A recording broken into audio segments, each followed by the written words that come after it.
கள்ளக்குறிச்சி விஷசாராய மரணம் குறித்தான வழக்கில் அண்டை மாநிலத்தவர்கள் சம்பந்தப்பட்டதால் சிபிஐ இந்த வழக்கை விசாரணைக்கு எடுத்திருக்கிறது. இது தொடர்பான விவரங்களுடன் இணைகிறார் நமது செய்தியாளர் சாமுவேல். விவரங்கள் என்ன, பதிவு செய்யுங்கள்.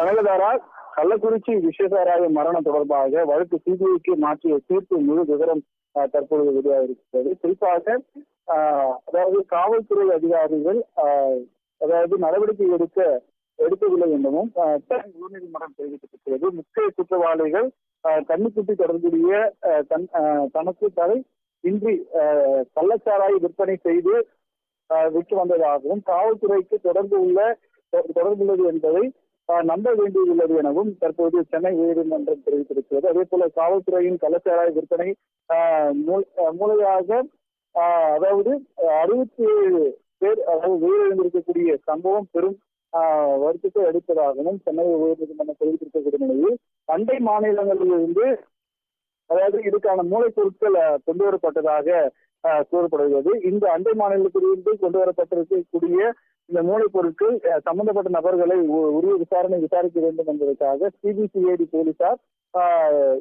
இப்படி திறமையாக விசாரிக்க நடத்த முடியும் என சென்னை உயர்நீதிமன்றம் தெரிவித்திருக்கிறது. இந்த கள்ளக்குறிச்சி விவகாரம் தொடர்பாக தற்போது நீதிபதி பாலாஜி அவர்கள் அவருடைய விளக்கத்தை தெரிவித்திருப்பது குறிப்பிடத்தக்கது.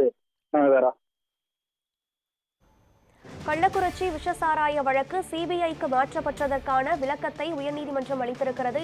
இது தொடர்பான முழு விவரங்களையும் பதிவு செய்தமைக்கு நன்றி சாமுவேல்.